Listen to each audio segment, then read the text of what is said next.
Bonjour à tous, bienvenue dans ce Récap Ovalie, la quatrième émission. Donc vous voyez à côté de moi, je suis avec Kenny évidemment. Comment tu vas Kenny? T'entends pas Kenny? Pourtant, Ah c'est bon, normalement ce sera ah, mieux. c'est mieux.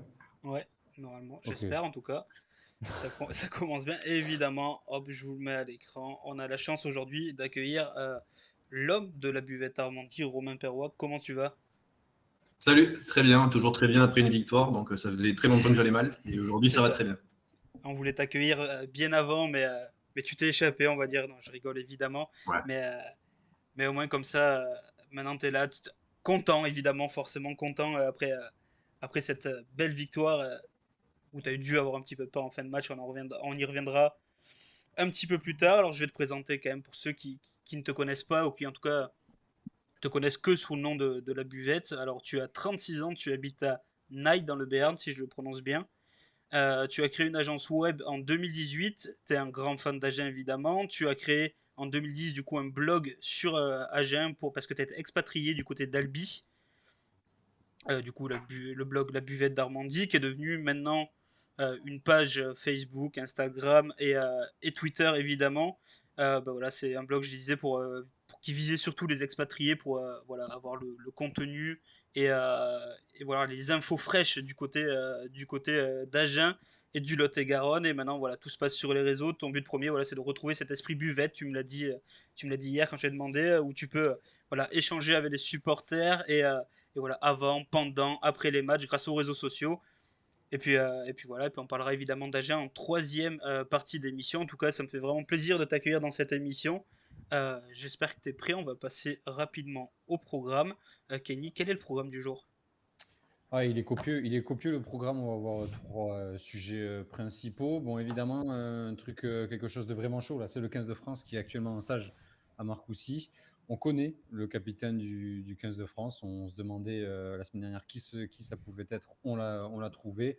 On reviendra sur les forfaits aussi du côté du groupe France. En deuxième partie, on va parler de Toulon. Là aussi, Toulon qui fait l'actualité dans le rugby français. Le Toulonnais au plus mal qui vient de se séparer de son entraîneur Patrice Colazo.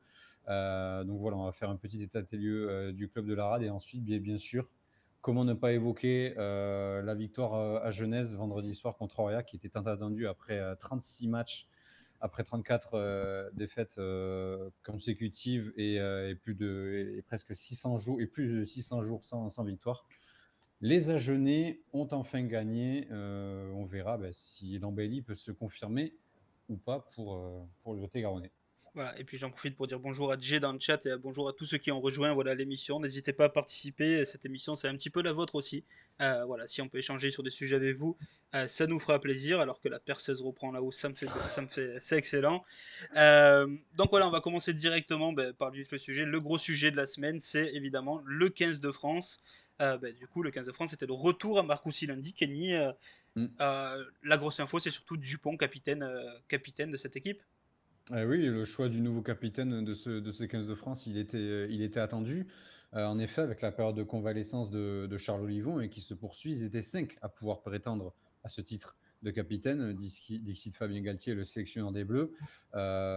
Donc on avait Julien Marchand, Anthony Gelon, Grégory Aldrit, Antoine Dupont et Gaël Ficou qui avaient été cités. Et c'est finalement le demi de mêlée toulousain qui a été choisi par le staff. On l'a appris ce lundi en fin de journée. Donc parfois capitaine en club, maintenant Dupont devra être plus qu'un meneur dans le jeu au sein du 15 de France. L'un des tout meilleurs à son poste, hein, si ce n'est l'un des meilleurs joueurs du monde, se retrouve encore plus dans la lumière avec ce nouveau rôle et cette nouvelle responsabilité à endosser. Même si on est d'accord qu'au sein du 15 de France, c'est plus symbolique qu'autre chose. Le 15 de France ne manque pas de leader sur le terrain. Donc voilà, c'est un ancien castré qui a été préféré à un autre ancien castré, en effet, Anthony Gelon, qui avait été le capitaine des Bleus lors de cette superbe tournée pleine de promesses en Australie en juillet dernier.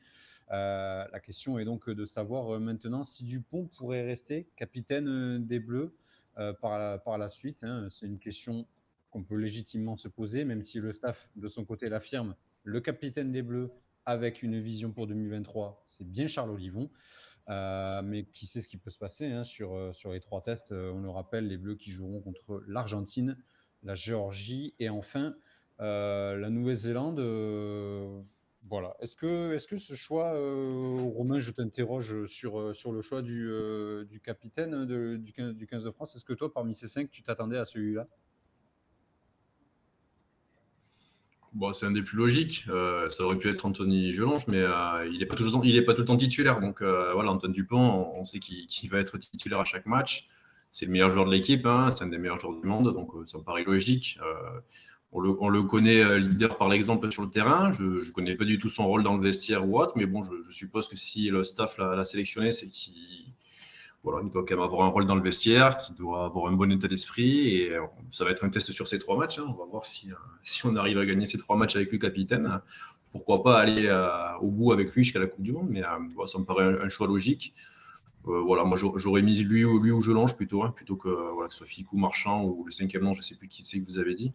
Aldrit. Mais ça me paraît, pour moi, ça me va. Ah oui, Aldrit aussi. Ça aurait pu aussi. Après, bon, c'est bien d'avoir un capitaine numéro 9, parce que tu es tout le temps près du jeu aussi pour voilà, parler à l'arbitre ou autre. Donc voilà, le choix plutôt cohérent. Il n'y a pas d'énormes surprises non plus. Voilà, et du coup, je précise, j'ai fait un petit sondage, vous avez plus que quelques secondes, une quarantaine de secondes pour répondre. Voilà, si pour vous c'est le bon choix d'avoir choisi Antoine Dupont comme capitaine, n'hésitez pas dans le chat. Euh, on nous dit pourquoi dire que c'est l'un des meilleurs joueurs du monde alors que c'est le meilleur joueur du monde. Voilà, Lino On qui n'a nous pas dit la ça. preuve, hein. C'est toujours très compliqué de définir ça, mais voilà, puis Kenny, tu voulais aussi nous parler d'une petite vidéo qu'a sorti la FFR hier et qui montre voilà, cette passation de pouvoir qui est ultra intéressante voilà, entre Charles Olivon et Antoine Dupont. On voit tous les dessous j'allais dire de cette affaire, mais c'est pas du tout une affaire, mais voilà, de ce changement de capitanat. Ouais, en effet, parce que, donc on le rappelle, hein, Charles Olivon qui est au plus près. D'ailleurs, Fabien Galtier avait un peu ironisé sur la situation en disant qu'il n'aurait pas dû annoncer un groupe de 42, mais bien de 43, parce que Charles Olivon est avec le groupe. Donc voilà, pour une sorte de passation de pouvoir. Donc c'est vrai que dans cette vidéo, ben, on voit comment tout cela s'est fait. Donc en petit comité, les 5 joueurs qui étaient concernés, Charles Olivon et ensuite le staff des Bleus représenté par Fabien Galtier et le manager Raphaël Ibanez. Donc voilà, c'est à ce moment-là que ça a été annoncé. Donc, cette décision du nouveau capitaine a d'abord été annoncée aux 5 joueurs qui étaient concernés. Et puis oui, c'est vrai on voit dans la vidéo Antoine Dupont qui apprend cela, bon, voilà, modestement. Mais oui, ça s'est fait d'abord en petit groupe, et puis ensuite donc la nouvelle qui a été annoncée au groupe entier. Voilà, avec d'abord un Charles Olivon qui s'est exprimé, et c'est lui qui a annoncé à tout le groupe le nouveau capitaine Antoine Dupont. Antoine Dupont qui s'est brièvement exprimé par la suite en disant surtout qu'il ne s'inquiétait pas. Si ce 15 de France-là garde le même état d'esprit que lors des mois précédents, euh, on pourrait quand même entrevoir de belles choses pour la suite. C'est ça. Et comme prévu par la convention, des joueurs ont été remis à la disposition des clubs. Donc pour vous les citer, ça vient de tomber il y a quelques secondes.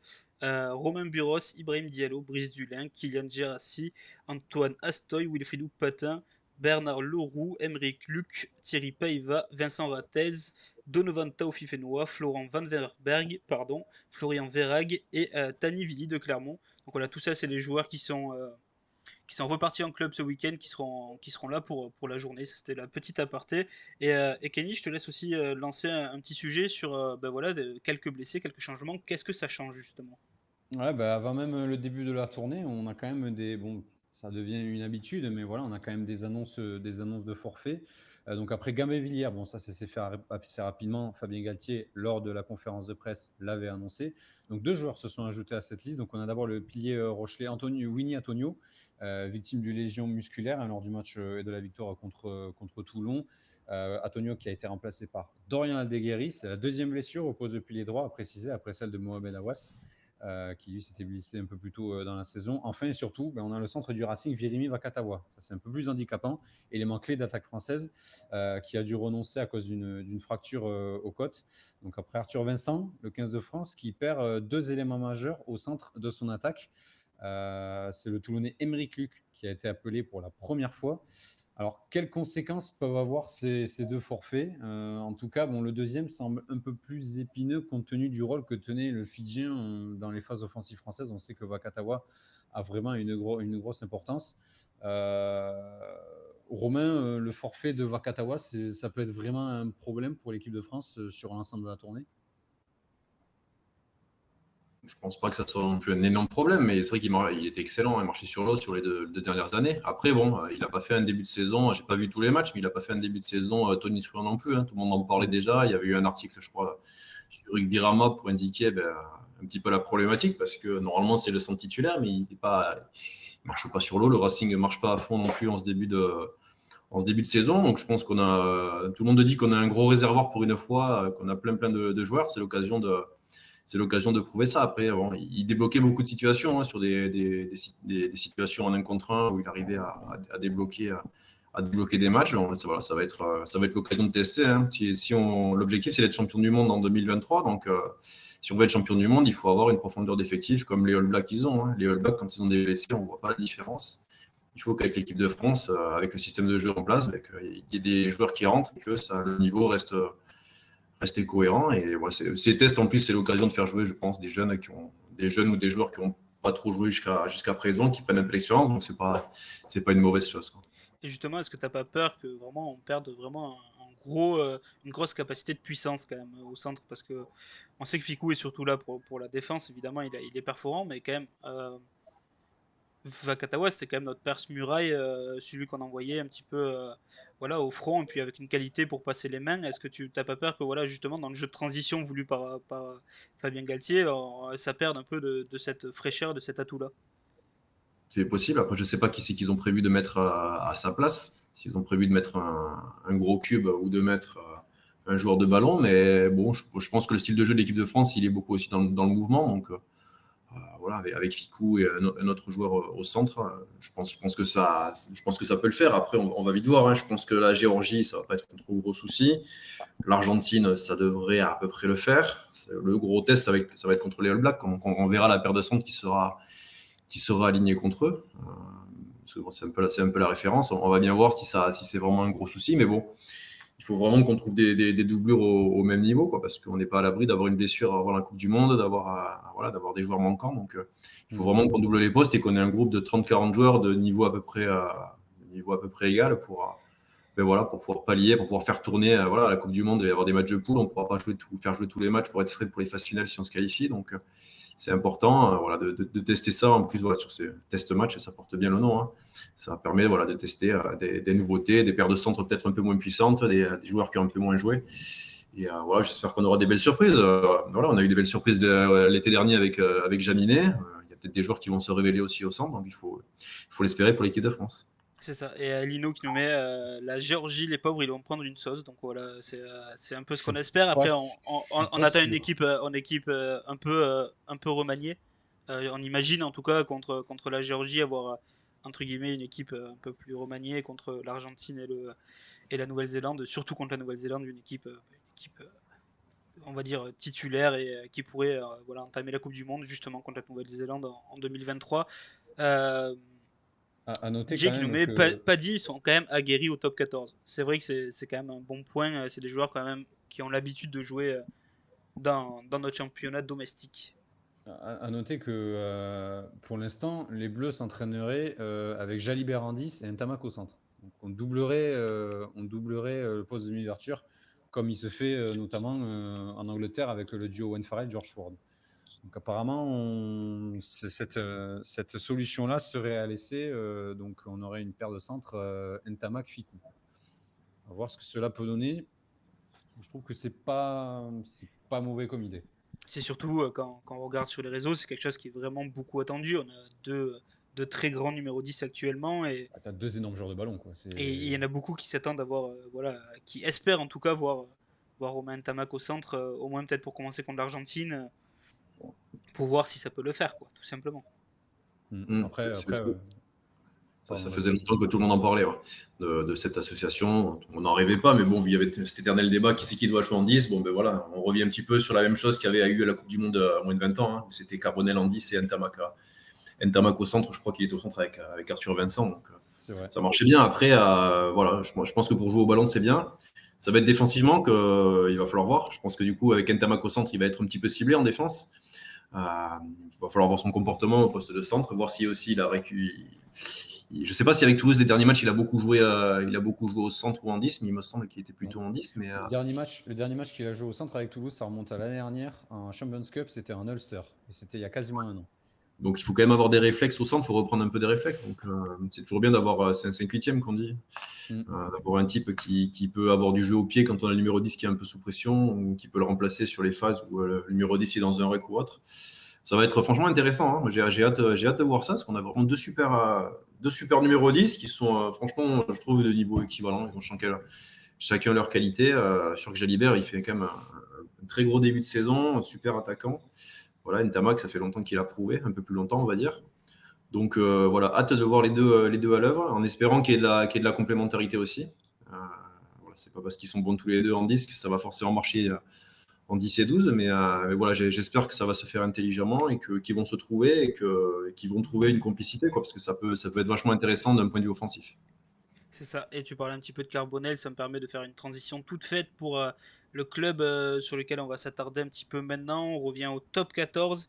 C'est évidemment Toulon qui inquiète un petit peu en ce début de saison. 13e du championnat avec seulement 12 points, 2 petits points d'avance sur Perpignan. La grosse actu de cette semaine, c'est Patrice Colazo qui a été limogé de son poste.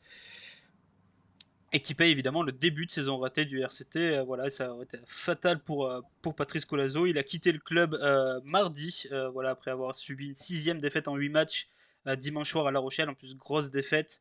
Il est arrivé en 2018, on va vous revoir un petit peu son passage à Toulon. Il arrive en 2018, il aura exactement passé 1238 jours à la tête du RCT, et le bilan, pour le coup, il est peu reluisant de son côté. Alors que pourtant c'est quand même un manager d'un très bon calibre, surtout après son passage à La Rochelle entre 2011 et 2018. Mais dans le VAR, ça s'est pas très bien passé pour Patrice Colazo. C'est 46 victoires, 3 nuls, 42 défaites, toutes compétitions. Et en top 14, c'est l'équilibre parfait. 37 victoires, 37 défaites. Désormais ancien manager de Toulon, ben, il n'aura pas su ramener Toulon au niveau qu'on l'attendait, ou en tout cas l'amener déjà. Euh, Désormais 13e, je le disais, ils sont situés entre les deux promus, Biarritz et Perpignan. Ils vont devoir rapidement relever la tête, et ça dès samedi contre Biarritz justement. Et pour l'heure, c'est James Couglan qui a repris la tête de l'effectif. En attendant, dans les prochains jours, de savoir qui c'est qui va lui succéder. Et d'ailleurs, tu as très bien tweeté hier, Romain, où tu as dit à Agen, il faut des semaines et des semaines pour trouver un manager, alors qu'en 2 heures du côté de Toulon, c'est fait, parce qu'effectivement, il y a un nom qui ressort beaucoup. Mais d'abord, voilà, est-ce que vous voulez parler de Patrice Colazo? Qu'est-ce que vous avez à dire sur ce passage? On s'attendait à beaucoup de choses, on est forcément très déçus du côté du RCT. Ouais, Romain ou Kenny. ouais. Bah, Toulon, je sais pas. Toulon, ils ont la faculté à recruter des joueurs ou des entraîneurs très bons, et quand ils arrivent, ça marche pas toujours. Alors ça marchait à une époque, hein, quand ils recrutaient un peu des étrangers, des grandes stars, ça marchait bien. Là, c'est vrai qu'ils ont recruté Baptiste Serin, ils ont recruté Colazo, qui faisait du très bon boulot. Et puis dès qu'il est arrivé, on a senti que ça, c'était pas encore trop ça. Donc la première année, on s'est dit c'est l'année de transition, comme d'habitude. Tranquillement, on se maintient, on a une place dans l'entremont. Et puis bon, les années suivantes, alors, je sais pas, il est resté combien de temps, 2 ou 3 saisons à Il est Toulon. arrivé en 2018, donc c'était là, il entamait la 4e, il me semble. 2018-2019. Il a entamé la 4e. La 4e, ouais, c'est ça. Ouais, donc bon, ça a jamais confirmé. Je sais pas, le meilleur classement qu'ils ont fait, c'est quoi, peut-être 6e. Hein. Ils ont quand même fait des phases finales avec un Colazo ou pas? Je me souviens plus. Mais c'est pas GG. En plus, bon voilà, quand on sait que dans l'histoire récente de Toulon, ils ont gagné des titres, Coupe d'Europe, Brennus, bon, c'est sûr que c'est un peu lourd à porter. Il y a eu cette politique sportive qui recrutait beaucoup de stars. Ça s'est un petit peu arrêté à un moment. C'est reparti un petit peu plus sur la formation, sur quelques coups par-ci par-là, mais ça ne paye pas. Donc, je pense qu'ils ont un bel effectif, mais bon, comme on dit, hein, c'est très cliché, mais la mayonnaise, elle n'a pas trop pris avec Colazo. Je voyais souvent sur Twitter les supporters toulonnais s'en plaindre, quoi. Au niveau du jeu, même quand il y avait des victoires, c'était pas génial. Alors, Colazo, c'est sûr que c'était un entraîneur quand il était à La Rochelle. C'est pas lui qui faisait le beau jeu à La Rochelle, quoi. Lui, son objectif à La Rochelle, il avait fait une équipe de bulldozers, hein, avec des mecs de 150 kilos du numéro 1 au numéro 8. Où c'est toujours un peu comme ça, La Rochelle. Hein. C'est un club, une entreprise de démolition, quoi. Hein. Ils vous démolissent devant, et puis après, ils finissent le boulot derrière quand ils ont bien épuisé tout le monde. Et il n'a pas réussi, je pense, à faire ça à Toulon. Peut-être que ça manquait de gros tonneaux, quoi, de mecs ultra puissants pour faire ça. Mais c'est un peu dommage, parce qu'avec les joueurs qu'ils ont, quand même, des mecs comme Carbonel, comme Gabin Villiers, enfin, il y a quand même de la qualité, quoi. Et pourtant, ça n'a jamais fait des merveilles. C'est sûr qu'après le top 14, c'est devenu de plus en plus, je trouve, depuis 2 saisons, là, ça devient vraiment super dense. À part un ou deux clubs en fin de championnat, ça devient vraiment très serré. Donc, si on n'a pas collectivement une équipe au top, on est vite en difficulté. Et c'est un petit peu ce qui se passe pour Toulon. Alors, ils ne sont pas encore en grande difficulté. Ils ont gagné 2 matchs, je crois, et un match nul. Mais bon, ils ont battu de 4 points. Ils ont battu de 4 points Brive. Là, ils vont recevoir Biarritz, qui vient de gagner un gros match. Donc, ça va être un match où il va pas falloir qu'ils se manquent. Parce que sinon, ils vont vite avoir le feu, vu que Perpignan, je pense qu'ils, malgré leurs beaux efforts, je pense que la dernière place leur semble promis. Ils semblent avoir des lacunes. Mais pour la 13e place, Toulon me semble un peu en danger. Ils ont perdu des points au début de saison. Ils ont Biarritz qui se défend bien. Ils ont Pau qui se défend bien. Ils ont Brive qui est plutôt en forme. Donc pour le moment, Toulon, ils sont pas ultra bien. Après, la saison est encore longue, mais voilà, faut espérer que le nouvel entraîneur qui va arriver va leur redonner une dynamique et voilà, améliorer un petit peu ce collectif qui a l'impression qu'il joue un peu par intermittence, quoi. Ça joue bien, ça joue pas trop mal parfois derrière, mais ils ont du mal à tenir 80 minutes. Donc ça, voilà, c'est un choix logique de s'en séparer. Maintenant, c'est un peu dommage avec ce qu'il a fait, mais bon, ça va pas matché, ça arrive. Il faut pas qu'il se plante sur le nouveau manager. C'est ça. Et du coup, ben voilà, on en parlait. Qui pour lui succéder, pardon. On l'a dit, c'est James Couglan qui a repris l'entraînement dès ce matin. Où voilà, il y avait quand même des cadres de l'effectif qui étaient présents, qui revenaient un petit peu de blessure, et Triard, Nakarawa ou Gigashvili. Euh, mais vendredi matin, il y a une conférence de presse qui est très, très attendue par tout le monde. Le président devrait l'annoncer, en tout cas selon Radio Côte Varoise, Franck Azema qui pourrait être l'heureux élu. Jay qui est dans le chat qui l'a dit de suite. Voilà, donc c'est actuellement consultant pour Canal+ depuis le début de la saison. Le technicien de 50 ans pourrait donc vite revenir au plus près des terrains après sa fin on va dire, de carrière du côté de Clermont, où ça a été assez brutal avec des négociations qui se sont mal passées avec Montpellier, qui a préféré garder Philippe Saint-André. Donc pour vous, est-ce que Franck Azema est l'homme de la situation? Kenny, je te posais la question. Je sais pas. Le choix de Franck Azema, bon, ça m'a assez surpris. Franchement, je m'attendais pas à lui. Voilà, il vient juste d'arrêter, voilà, de quitter un poste de manager. On peut penser qu'après ça, on a envie de souffler, surtout que voilà, il a quand même longtemps été dans la maison jaune et voilà, je pensais qu'il allait prendre le temps pour se reposer et puis finalement, on le voit là et il pourrait être annoncé vendredi. Mais après, en soi, le choix pour moi, je pense, est plutôt pas mal. Voilà, Franck Azema, c'est quand même un gars d'expérience. Voilà, le CV avec Clermont l'atteste. Voilà, il a quand même été champion de France avec Clermont. Sur le papier, c'est un beau choix. Mais comme l'a dit Romain, Toulon, voilà, au départ, Colazo, c'était un bon choix aussi, hein. Et puis on a vu ce que ça fait après 4 ans. Donc, sur le papier, Azema, c'est bien. Après, Romain a listé tout ce qui n'allait pas à Toulon et tout ce qu'il fallait faire. Et justement, Euh, pour rebondir, déjà j'ai lancé un petit sondage, voilà, pour savoir si les gens voilà, sont un petit peu de l'avis de bonne pioche ou mauvaise pioche du côté de Franck Azema. Et Franck Azema, on le connaît, il a quand même lancé pas mal de jeunes du côté de Clermont. C'est un joueur, un entraîneur plutôt formateur. Pour toi, Romain, avec la nouvelle politique de Toulon qui est de voilà, faire confiance aux jeunes Français, GIF, pour encadrer un petit peu, enfin pour encadrer, avec des stars pour les encadrer, mais pas trop. Est-ce que tu penses du coup avec cette question-là que c'est une bonne solution? Ouais, je pense. Après, ça manque un peu de Fidji, hein, Toulon, hein. Mais non, je rigole. Mais ouais, je pense que c'est pas une mauvaise solution, parce qu'à Clermont, ils ont un gros centre de formation, donc il a l'habitude de lancer des jeunes. Après, je crois que Colazo et son staff, ils avaient lancé aussi quelques bons jeunes, donc il faut être dans la continuité. Après, je sais pas du tout si Toulon, c'est un problème individuel, s'ils ont besoin de renfort ou autre, ou si c'est juste un problème collectif ou plus profond, quoi. Bon, sur le papier, il semble quand même avoir des joueurs pour faire mieux que ça, hein. Mais bon, c'est toujours compliqué, hein. C'est comme le Stade français, hein. Ils ont le plus gros budget de France depuis 2 ans, et puis ils font n'importe quoi depuis 2-3 saisons où ils jouent le maintien à chaque fois. Donc, puis comme je l'ai dit, le championnat est tellement devenu dense que vraiment, c'est difficile, quoi. Il faut tout le temps être au top pour espérer jouer les 6 premières places. Donc Donc voilà, après, c'est sûr que sur le papier, Franck Azema, c'était des entraîneurs qui étaient sur le marché, je pense que c'était peut-être le meilleur choix, quoi. Mais voilà, ça ne garantit pas que ça va marcher. Donc voilà. Ils ont au moins le mérite de vite réagir et de trouver quelqu'un rapidement pour prendre les rênes. Donc je pense que vu qu'il va être annoncé vendredi, il ne devrait pas jouer contre. Je pense, il joue ce week-end à Toulon. C'est ce week-end Samedi à 15h, ouais. Donc il devrait pas y être. En tout cas, le nouveau manager, on peut pas confirmer pour l'instant que c'est Franck Azema, même si c'est très fortement pressenti. Il sera pas là. Il sera pas là. Ce sera James Coughlin qui dirigera cette rencontre. Mais effectivement, après, et puis à Kenny, il y avait d'autres noms. J'ai entendu parler d'un autre consultant de Canal+, Xavier Garbajosa, mais voilà, c'est aussi compliqué de trouver un autre nom. Et puis Franck Azema semble vraiment tenir la corde.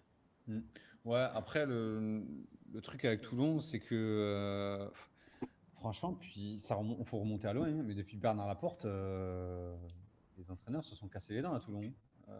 Depuis, on avait eu qui? On avait eu Diego Dominguez, ça a été une grosse erreur de casting. On a eu Fabien Galtier, bien sûr. Galtier à la rigueur, c'était celui qui avait le mieux marché après Bernard Laporte. Mais voilà, mais c'est vrai qu'on a en mémoire ce Toulon, voilà, destructeur et tout, mais les supporters toulonnais ont tellement été gâtés avec Laporte. À chaque fois qu'une équipe venait à Mayol, elle en prenait 50, c'était quasi sûr. Tellement ils étaient injouables. Mais ouais, c'est vrai que depuis, le RCT a du mal à trouver de la continuité dans son staff. Là, il a quand même fait 3 saisons, Colazo, mais ça n'a vraiment jamais été serein. Aucune phase finale parce que la dernière fois, Toulon était 4e, mais la saison avait été stoppée par le Covid. Donc sur l'année 2019-2020, Toulon était en forme. Ils sont 4e et là, ils sont stoppés dans leur élan. Et l'année dernière, on sait ce qui leur arrive, ils se sabordent complètement. Voilà. C'est vrai qu'il y a le mental aussi. Voilà, il y a le mental dans cette équipe n'est pas au mieux et ce sera aussi un chantier pour le nouveau staff. Et justement, le sondage, on voit que c'est dur de pronostiquer du côté de Toulon parce que voilà, les personnes qui ont répondu, c'est ne se prononce pas majoritairement. Donc voilà, ça a un petit peu peur de dire, parce que effectivement, comme tu disais tout à l'heure, Kenny, Patrice Colazo, ça va l'air d'être une super idée. Et puis finalement, Oui. ça fait un petit four. Donc voilà, et puis voilà, on va attendre samedi déjà pour voir s'il y a une révolte du côté des joueurs, parce qu'on sait qu'ils peuvent être piqués aussi par le fait de voir leur manager partir, même si apparemment ils étaient assez ravis. J'ai vu un tweet passer du côté de Twitter, forcément, où apparemment des joueurs auraient liké le post de démission, enfin, où on annonce le limogeage de Patrice Colazo. Donc voilà, Ah ouais. ça pose quand même quelques questions du côté voilà, des pratiques du manager. Et puis voilà, on va parler aussi de manager dans notre troisième émission, celle que un peu tout le monde attend. Et Romain est là surtout pour ça.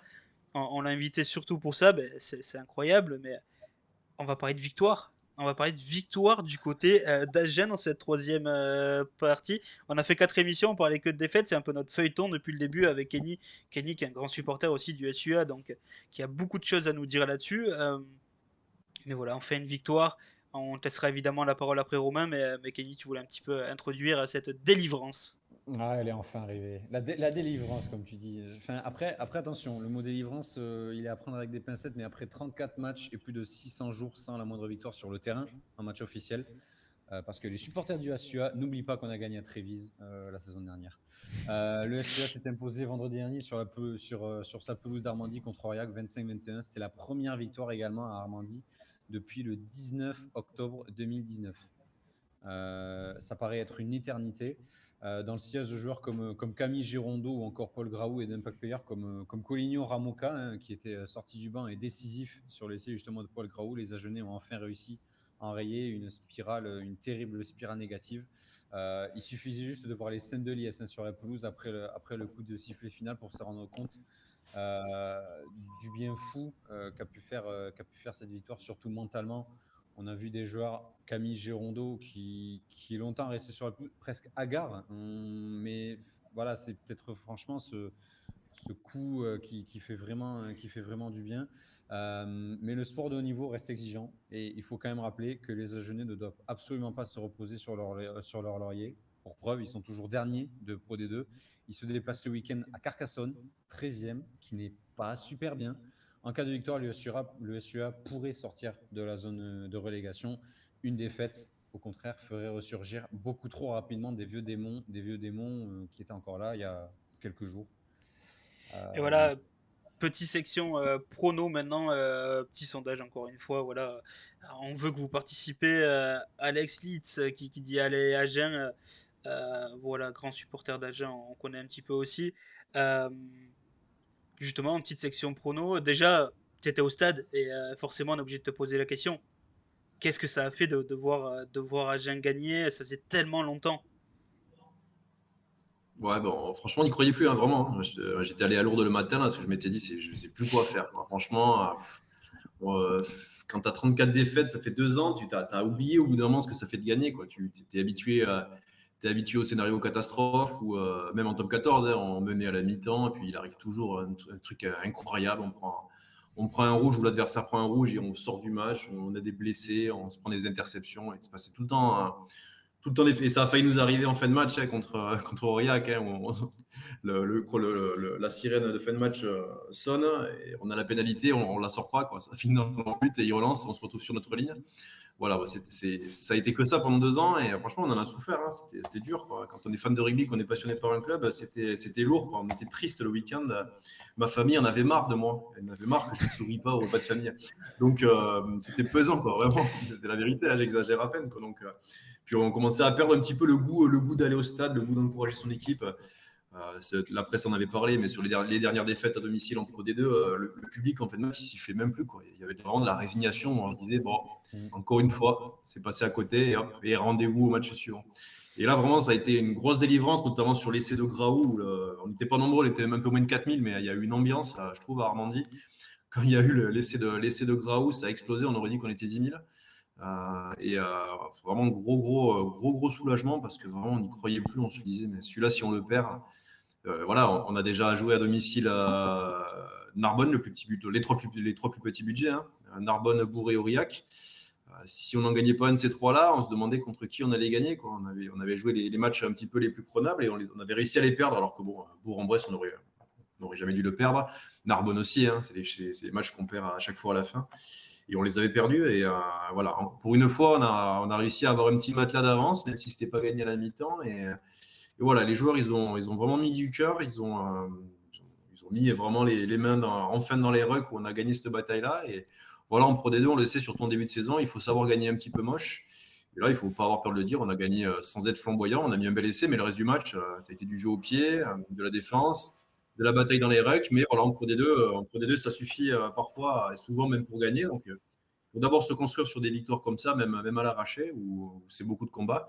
Et puis après, j'espère qu'on va en gagner d'autres et que petit à petit, on va revenir un petit peu sur du beau jeu, quoi. J'essaie d'élever le ton de ma voix pour pas qu'on entende ton voisin perceur. Mais Ouais, c'est terrible. voilà. C'était le petit bip parce que je parle trop. Mais non, voilà. Donc, gros soulagement et on n'y croyait plus. Mais voilà, comme tu l'as dit, Kenny, on espère que ça va être vite confirmé parce qu'on n'a pas envie que le soufflet y retombe. Mais voilà, le déplacement à Carcassonne qui c'est dans nos cordes, mais ça va pas être facile parce qu'ils nous attendent. Quand on joue à Agen qui a gagné un match en 2 ans, on a toujours l'objectif des 4 points, donc ils vont nous attendre de pied ferme. Mais voilà, c'est un match qui soit va nous replonger en pleine crise, soit va enfin nous lancer. Il faut absolument qu'on fasse une série. On n'est pas arrivé, on a une victoire en 8 matchs, on est dernier, donc il faut absolument confirmer contre Carca. Je suis d'accord, pardon Damien, mais Non, vas-y. Justement, le truc, c'est que si on n'avait pas gagné ce match contre Aurillac, ça aurait vraiment été un mauvais moment de prendre Carcassonne parce qu'on disait que c'était quand même est-ce que celui-là, on va le gagner cette fois-ci? Mais là, vu que là, avec une victoire, moi, personnellement, j'ai l'impression qu'en fait, c'est le meilleur moment pour prendre Aurillac, là, pour le coup, d'aller à Aurillac et peut-être D'aller à Carcassonne. d'aller à Carcassonne, pardon, et d'aller gagner ce match. Parce que voilà, Carcassonne, 13e, ils sont pas super bien non plus. On sait que Carcassonne, depuis plusieurs saisons, c'est dans le ventre mou. Mais là, moi je sais pas si tu es de cet avis-là, mais moi j'ai l'impression que c'est vraiment le meilleur moment pour les prendre. Après nous, l'embellie, certes pour l'instant elle est courte cette embellie, mais là pour le coup, s'il y a une victoire, là ça pourrait faire vraiment du bien et plonger des concurrents directs comme Carcassonne là, dans le pétrin. Oui, je sais pas si tu as quelque chose à rajouter, mais. Bah ouais. Mais en plus, ils sont sous pression puisqu'ils ont fait match contre Vannes à domicile, qui était dernier, qui était avant-dernier, ils étaient avant-dernier, ils s'étaient passés devant, mais Mais voilà, c'est un peu bizarre ce championnat de Pro D2 où tout le monde gagne chez tout le monde et c'est super ouvert. Voilà, on voit que Vannes qui nous en a mis 40, ils vont chercher le match nul à Carcassonne. Carcassonne, ils avaient gagné quand même quelques matchs importants. Nous, on bat Aurillac qui était sur 4 victoires à la suite, qui a fait quand même un bon début de saison. Donc, même sans faire un gros match, on bat une équipe qui était quand même confortablement installée dans le ventre mou. Donc, ouais, je pense que c'est quand même le bon moment puisque voilà, c'est le meilleur moment depuis 2 ans. Hein. On arrive enfin à préparer une rencontre après avoir travaillé dans la bonne humeur après une victoire. Carcassonne, et c'est sûr que ils ont dû voir, ils vont voir la vidéo qu'on a progressé dans certains secteurs et puis qu'on s'est envoyé. Et puis voilà, sur ces matchs-là, on envoie un message qu'on est un petit peu une équipe qui lâche rien, qui s'envoie, etc. Donc, ils sont à domicile. Je pense que pour le coup, c'est un peu plus eux qui ont la pression. Tous les supporters à Genève, ils pensaient que ça serait plus facile, que la première victoire viendrait plutôt à l'extérieur parce qu'il n'y a pas la pression de jouer à domicile. Mais voilà, j'espère pour le coup, on n'aura pas cette pression de jouer à domicile, mais qu'on va réussir à faire au moins le même match que contre Aurillac. Je me dis qu'en faisant le même type de match, en mettant du combat, une bonne conquête, un buteur qui enquille, je pense que ça peut suffire pour gagner ce genre de match en Pro D2. Donc voilà, j'espère vraiment qu'on va pas se relâcher, qu'on va pas croire qu'on est arrivé, parce que si derrière on en prend 40 à Carcassonne, voilà, on va repartir un petit peu dans la crise, quoi. Donc voilà, on espère vraiment aller chercher des points à Carcassonne, sans parler de victoire, mais faire un gros match là-bas et aller chercher des points, parce qu'on est méga en retard sur le maintien. Là, pour le moment, on est toujours grand favori à la nationale. Voilà, on a perdu contre les 2 promus, comme j'ai dit, à domicile. On a déjà 3 défaites à domicile. On a perdu contre Béziers, qui n'est pas non plus, même s'ils ne sont pas trop mal classés, ils ne sont pas exceptionnels. On n'a pas encore reçu les équipes comme Mont-de-Marsan, Montauban bientôt, Oyonnax et compagnie, Colomiers. Donc, il faut aller chercher des points à l'extérieur et rapidement pour voilà, sortir déjà de cette zone de relégation et puis jouer peut-être un peu moins avec le frein à main, avec la peur au ventre comme depuis 2 ans. Parfait, moi je suis assez d'accord. J'espère qu'ils vont pouvoir lever la tête petit à petit. Puis ce week-end, on a vu dans le sondage des supporters HD forcément présents parce que ça vote à 75% pour la victoire du SUA ce week-end contre Carcassonne. Donc voilà, Oui. c'est tout le mal qu'on vous souhaite. J'en profite pour faire une. D'ailleurs, Vas-y, vas-y. vas-y, pardon. D'ailleurs, franchement, Alex Litz sur le chat, je suis super content de le voir. Franchement, c'est excellent. Les réactions qu'il fait, il fait des lives pendant les matchs du SUA et c'est excellent. Et on voit qu'il y vit vachement. Il était comme un dingue sur l'essai de Paul Graou. Donc, cœur sur toi, Alex. Continue ce que tu fais. Il était comme un dingue aussi la semaine d'avant sur l'essai raté de Paul Graou à Vannes. Ouais, exactement aussi. Exactement aussi. Et puis voilà, franchement, je le répète encore une fois, j'avais déjà dit la semaine dernière, mais encore plus cette semaine. Bravo à tous les supporters du SUA, à Ginoum aussi, qui avec ce tifo incroyable, ils se sont envoyés à faire ce tifo là. Et franchement, à mettre une ambiance de dingue, il n'y avait pas beaucoup de monde à Armandie, encore une fois, en plus avec la tribune en travaux. Mais franchement, il y a eu un bruit, il y a eu une ambiance de dingue. Et voilà, même après 34 défaites, il y avait toujours une ambiance énorme. Il y avait toujours des supporters qui étaient vachement chauds. Franchement, faut continuer parce que ce club, il s'en sortira aussi grâce à ses supporters.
Incroyable.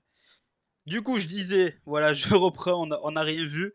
Effectivement, j'ai Bravo. un petit bug de micro. Ouais, ça m'arrive une fois par émission, tu le sais, c'était là. C'est arrivé. J'ai coupé, en fait, parce qu'il y avait la perceuse encore là-haut. Du coup, je me suis dit, du temps qu'ils échangent sur les SUA, je vais quand même dire, je vais quand même couper le micro pour pas que ça gêne. Et puis voilà, j'ai oublié. Mais du coup, voilà, je disais, si vous, voilà, c'est une petite aparté pour vous abonner évidemment à la chaîne, à suivre cette chaîne Et allez sur mes réseaux, ceux de Kenny et évidemment ceux de la buvette, mais ça j'imagine que vous les connaissez déjà. Voilà, pour soutenir et puis pour promis vous faire d'autres émissions comme on fait aujourd'hui, parce que pour nous, voilà, comme on disait, c'est vraiment une régalade et on se régale vraiment à faire ce genre de contenu. Et du coup, voilà, je disais ça. Et puis, qu'est-ce que j'avais dit autre chose, est-ce que j'ai oublié, c'est terrible. Mais oui, Skull qui nous demandait si qui venait d'arriver, qui nous avait dit, qui nous avait parlé de la situation des coachs. Non, on n'en a pas parlé. Merci Alex, du coup, pour le follow. Non, on n'a pas parlé des coachs, mais j'ai l'impression que Kenny t'avait préparé une petite chose, et puis on fera la petite interview juste après de Romain, voilà, pour connaître un petit peu tout son passé sur le SUA et pourquoi il est là aujourd'hui finalement. Ouais, alors maintenant on s'interroge maintenant, hein, on s'interroge depuis 15 jours sur le futur d'Agen au niveau de son staff. Toulon licencie son manager et en trouve un nouveau 2 heures après. Agen, 15 jours après la mise à l'écart de Son, rien. Hashtag Inch'Allah. Ces mots, ce ne sont pas les nôtres, mais ceux de notre invité.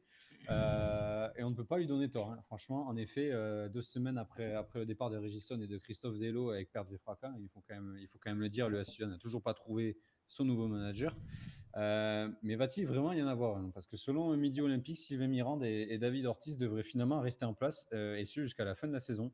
Pas de nouvelles têtes, donc après plusieurs tentatives, notamment auprès de Richard Dourte ou encore de Bernard Gouta. On semble miser sur la continuité, une continuité qui a été en fait un choix aussi des cadres. En effet, certains joueurs ont milité pour le maintien du staff en place. Donc, alors que Sylvain Mirande devait partir après le match contre Aurillac, il restera finalement jusqu'à la fin de la saison avec David Ortiz. Alors, pour l'instant, c'est jusqu'à la fin de la saison. Bien sûr, à voir comment la suite va se dérouler.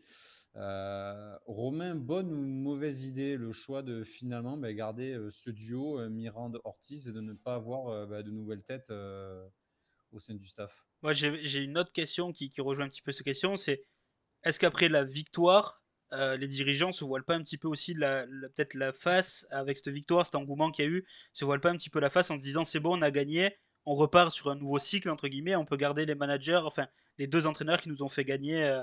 Donc c'est très compliqué, c'est épineux comme question, mais c'est pour ça aussi qu'on te la pose.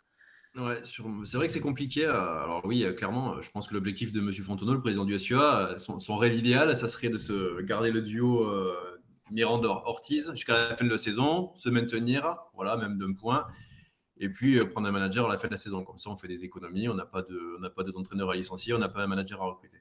Donc ça, je pense que c'est dans ses rêves les plus fous. Maintenant, on a gagné un match. C'est pas voilà. Malgré tout, ce duo d'entraîneurs, il reste sur 34 défaites et une victoire. Hein, donc, on peut pas non plus dire que le bilan soit très très positif. Mais bon, il y a quand même eu cette victoire où les joueurs ont enfin montré un peu de caractère sur le terrain. Des échos que j'ai eus, Sylvain Mirande s'est un petit peu révélé dans les vestiaires dans les jours qui ont précédé le match, avec notamment apparemment un discours d'avant-match qui a été voilà, des échos que j'ai eus qui a porté ses fruits, où il a un peu haussé le ton, contrairement peut-être au management de Régis Son qui était j'ai pu en parler quand j'ai fait la réunion avec M. Fontenot et les administrateurs du club avec les supporters la semaine dernière, on a pu en parler, etc. Où Régis Son, c'est vrai qu'il avait un management un petit peu de bisounours où dans tous les entraînements, ils m'ont dit qu'en 2 ans, ça n'a jamais haussé le ton aux entraînements, quoi, même quand on prenait des piles, etc.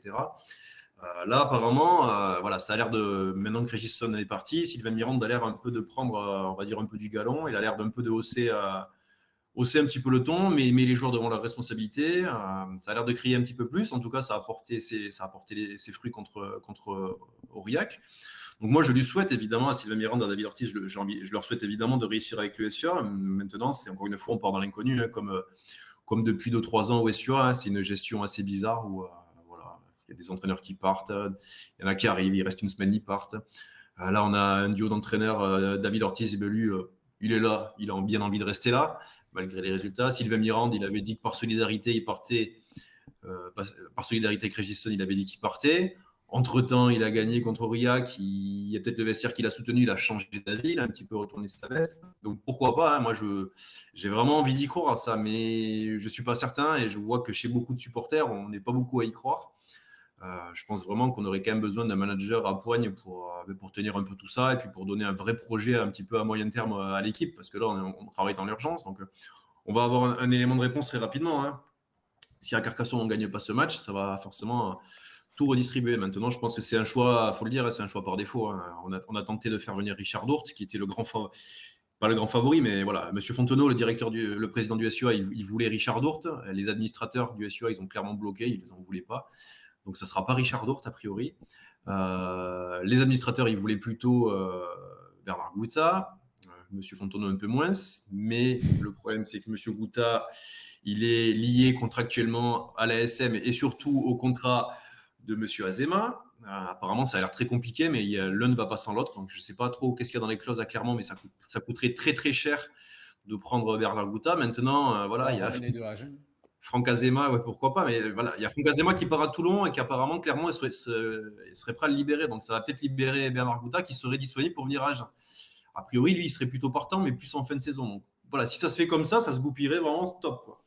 C'est ce que beaucoup de supporters espéreraient, hein, pouvoir, pourquoi pas, faire ce match-là avec Miranda et Ortiz à Carcassonne, et puis que derrière, Clermont libère Gouta et Azema, qui leur coûte quand même cher, hein. C'est des joueurs qui sont encore payés, c'est des entraîneurs qui sont encore payés, mais qui sont à Clermont, qui font un peu rien.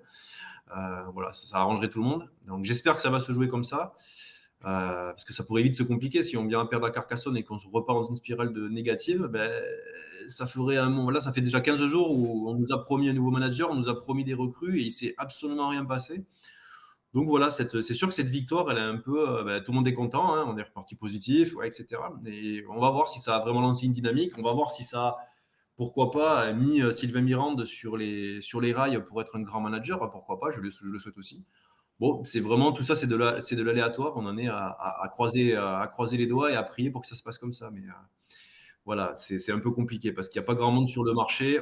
Le SUA n'a pas beaucoup d'argent pour aller racheter des contrats, etc. C'est compliqué. Donc, il n'y a pas 10 000 solutions non plus. Donc, j'espère vraiment que ça va bien se goupiller parce que le SUA est toujours en grand danger. Il ne faut pas l'oublier, hein. On a tous été contents après ce match à Aurillac, mais on n'est pas champion du monde, on est toujours dernier. Et il va falloir plus que ça quand même pour aller se maintenir, pour aller gagner encore une dizaine de matchs. Il reste 22 matchs, il faut en gagner la moitié, donc c'est loin d'être gagné. Donc il va falloir vraiment qu'il y ait un vrai collectif qui se lance. Et voilà, il faut espérer qu'avec voilà, tu l'as dit, hein, les joueurs ont un peu fait pression pour garder ce duo d'entraîneurs-là.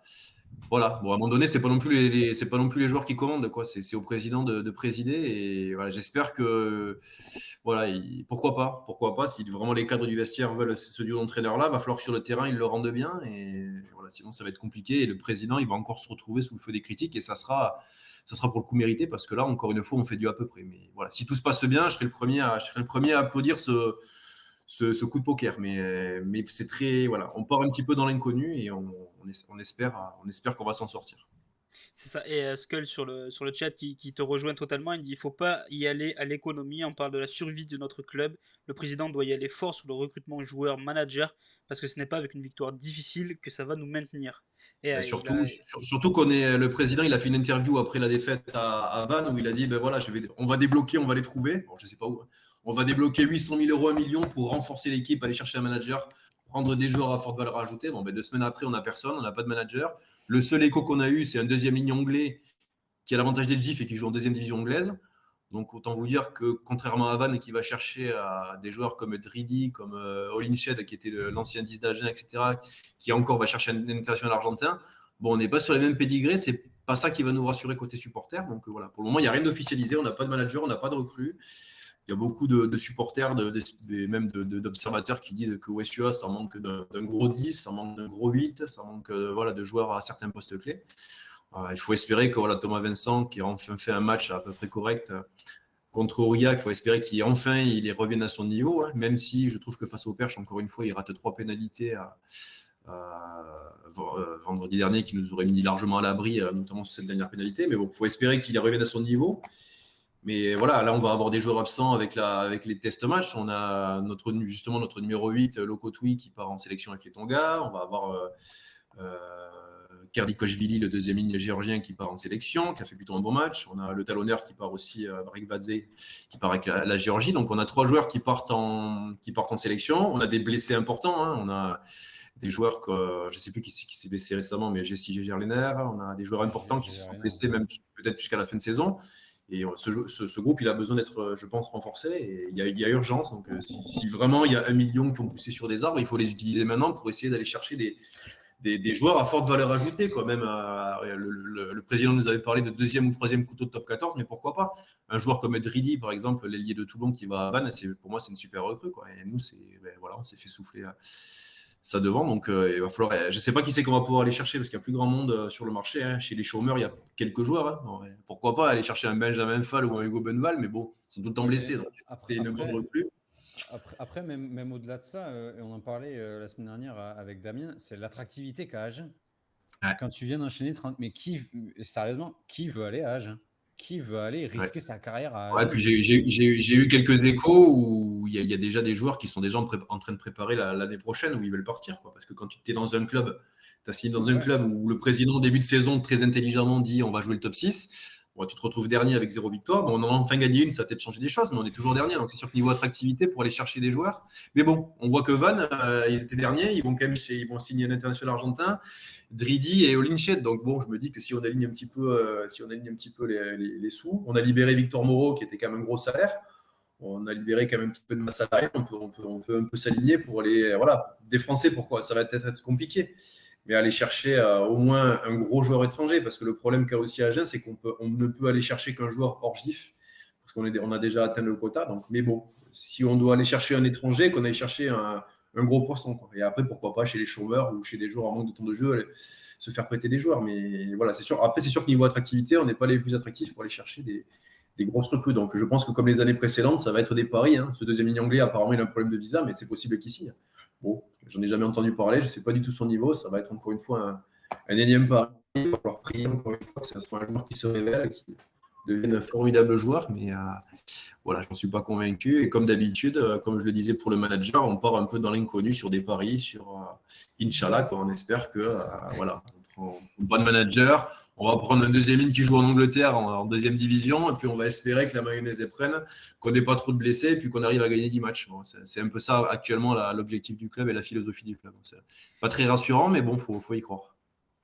On va passer une petite partie interview justement. La première question qu'on s'est posée avec Kenny, c'est juste comment tu es devenu supporter du SUA. C'est familial, voilà, comment tu es devenu supporter de ce club?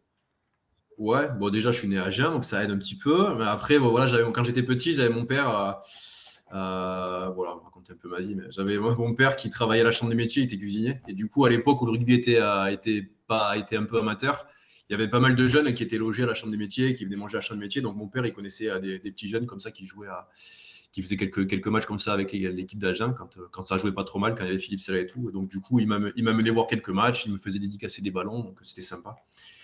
Donc voilà, mes premiers matchs, ça a été des matchs comme ça, au début des années 90 sûrement, quand j'avais, je sais pas, 8-9 ans. Et puis après, quand je suis rentré au collège, voilà, je me suis fait des copains qui aimaient bien le rugby, où on allait voir les matchs, et puis ça s'est fait comme ça. La passion est vite venue, hein, puisque quand on est jeune et qu'on aime bien le sport et qu'on habite à Agen, on n'a pas 10 000 choix.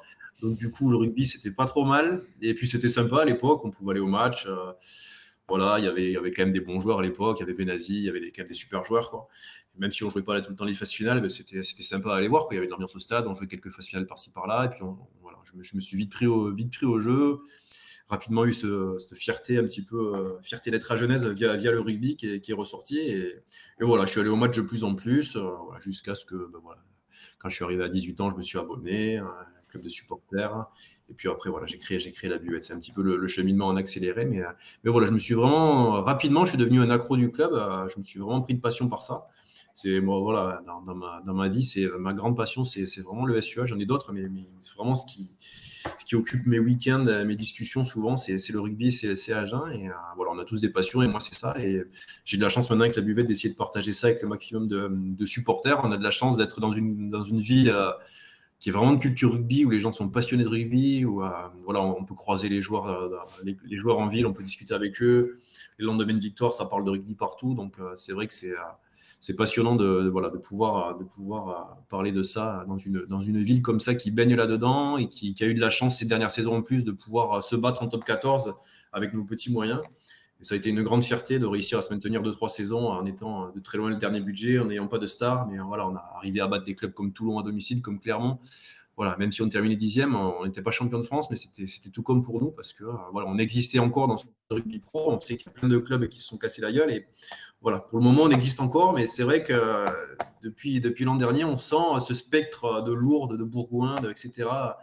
On a ce spectre un petit peu au-dessus de la tête où on n'a pas envie que le club d'Agen meure ou en tout cas tombe dans le rugby amateur. Donc, je pense que la ville d'Agen ne mérite pas ça. Les supporters non plus. Hein. Tu l'as dit, Kenny, tout à l'heure, il y avait quand même une grosse ambiance. Et malgré 34 défaites à la suite, il y avait quand même 4000 personnes au stade. Ça peut paraître pas beaucoup, mais 4000 personnes qui viennent pour encourager une équipe voilà, qui a sa licence à la Fédération de la Loose depuis 2 ans, qui ne gagne pas un match. Bon, il y a quand même 4000 personnes, 4000 accros qui viennent au stade. Donc, c'est quand même pas mal.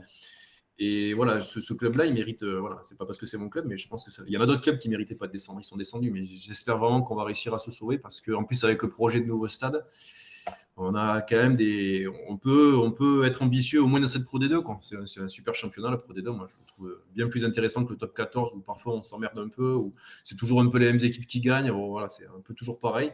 Pro D2, il y a des surprises à chaque match. Il y a moyen vraiment de s'éclater, jouer les phases finales, de temps en temps s'inviter en top 14, redescendre. Mais voilà, je pense que le SUA a largement les moyens de faire ça. Il ne faut pas qu'il y ait d'accident industriel cette saison.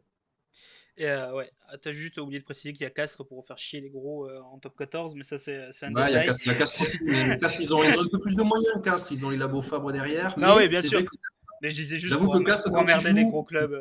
ouais, quand ils jouent contre Toulouse, je suis bien content qu'ils les tapent. Parce que malgré tout, ils ont toujours l'esprit de clocher. Castres, ils ont voilà, ça bataille rude, ça joue un peu à l'ancienne, mais voilà, ils font plaisir avec des clubs comme Brive. C'est vraiment des clubs que j'ai plaisir à voir jouer tous les week-ends, même si c'est peut-être pas tout le temps des grandes envolées, mais ils me font plaisir à aller accrocher des gros clubs qui fonctionnent avec des mécènes ou avec des grandes stars. Donc oui, il y a encore quelques exceptions en top 14, mais pour combien de temps, je ne sais pas, hein, vu que chaque année on parle de top 12 ou de top 10, il faut en profiter de ces moments tant que ces clubs-là, ces petites villes, elles peuvent aller batailler, quoi. Et justement, toi, t'as un rôle un petit peu avec la buvette d'Armandie. Est-ce que tu es en relation régulièrement avec le club ou voilà, tu fais des trucs de ton côté? Je sais que tu été en réunion. Est-ce que tu as des petites relations voilà, entre supporters, groupe de supporters et club? Voilà, est-ce qu'il y a des relations entre vous? Ouais, bah, avec les supporters, ouais, il y a toujours des relations. Après, avec le club, non, hein, concrètement, ils m'aiment pas trop. Hein. Moi, je mets les pieds dans les plats et en plus, sur les réseaux sociaux, j'en joue vachement. Je suis un gros troll sur les réseaux sociaux, donc les choses qui fâchent, je les dis et je les dis fort. Donc, ils sont pas très fans de moi. Après, ils sont obligés de faire avec moi parce que voilà, j'ai une page Facebook où il y a 14 000 personnes, donc forcément, j'ai un peu d'influence. Et quand je dis quelque chose, notamment sur la page Facebook, ben, ça a forcément de l'écho et je peux facilement influencer les gens. Quoi. Si demain, sur la page Facebook, je mets en gras Fontenot d'émission, ben voilà, tout le monde va venir avec des fourches devant le siège du club pour faire partir le président. Mais je caricature, hein, c'est pas pour me. Mais ça marche un peu comme ça. Donc, j'ai eu la chance, effectivement, la semaine dernière d'être à la réunion avec le club où j'ai pu discuter franchement avec M. Fontenot, où j'ai pu lui dire franchement ce que je pensais de sa gestion depuis 2 ans. Bon, je sais que ça n'a pas plu à beaucoup d'autres supporters qui étaient présents là parce que moi, j'étais pas là pour juste écouter bêtement ce qu'il disait. Je voulais des explications sur pourquoi, depuis 2 ans, il se passe n'importe quoi au niveau des managers, etc. Je lui ai posé la question si on descend en national, est-ce qu'on est en danger financièrement parce qu'il y a le nouveau stade à rembourser. Voilà, je lui ai posé des questions pas très. C'est pas les questions les plus fun, mais bon, c'était des questions qu'on a le droit de se poser depuis 2 ans. Donc voilà, donc j'ai des relations de temps en temps avec le club, mais pas souvent. Donc je fais un petit peu. Ils font avec moi et moi je fais avec eux. Après, moi, je suis supporter du SUA. Je fais au maximum pour que le club, pour faire parler du club, notamment sur Twitter. Je fais souvent des polémiques, etc. Mais le but, c'est vraiment à chaque fois de faire parler du club, que ce soit positivement ou négativement. Mais le but, c'est de faire parler du SUA, que les gens s'intéressent un peu au club. Donc voilà, alors des fois, ça peut m'arriver de dépasser les bornes, mais bon, c'est les réseaux sociaux. Hein. Moi, je bosse là-dedans depuis 10 ans, c'est mon métier aussi, donc je sais comment ça marche et je sais comment les réseaux sociaux ils marchent pour faire un peu de buzz et des fois, etc., sans non plus aller trop dans l'excès. Et justement, des fois, voilà. tu peux le regretter d'aller trop loin un petit peu, parce que c'est vrai que c'était Ouais. une question qu'on se posait avec Kenny. Il y a des fois, c'est vrai que voilà, on avait mis le mot tranchant, quoi. C'est vraiment, Ouais, ouais. y a pas de filtre. Après, nous, ce qu'on s'est dit cet après-midi en travaillant sur cette interview, c'était la buvette d'Armandie, c'est le principe de buvette, on dit ce qu'on pense directement sans filtre. Donc, Ouais. c'est vraiment ce que tu essaies de faire, quoi. C'est ça. Puis c'est le principe de la buvette où on a bu 2 Ricard et 3 bières, quoi. Non, mais j'exagère un peu, mais c'est sûr que je me permets des libertés sur les réseaux sociaux. Voilà, je me permets des choses. Alors, il y a des choses que j'ai pu faire par le passé où j'étais plus jeune, que peut-être je regrette un peu, où j'ai pu me friter avec des anciens managers ou des anciens joueurs, voilà, parce que je disais des choses franchement, depuis quelques années, voilà, j'ai la trentaine maintenant, je me suis un peu calmé, j'essaie de réfléchir un peu avant de poster, mais voilà, j'ai toujours parlé avec le cœur. Des fois, j'ai pu poster à chaud des choses voilà, qui ont pu dépasser ma pensée. Bon, après, on peut en parler, hein, puis je me cache pas. Moi, il y a marqué, comme, par rapport à d'autres personnes, je peux critiquer, je peux parfois m'embrouiller avec des gens, mais il y a marqué mon nom et mon prénom sur mon profil. On peut retrouver mon numéro de téléphone très facilement, donc je me cache pas derrière ça non plus. Mais voilà, après, c'est sûr, ça m'est déjà arrivé de m'emporter un petit peu. Donc, ça peut m'arriver de m'emporter. Après, bon, c'est les réseaux sociaux qui veulent ça, quoi.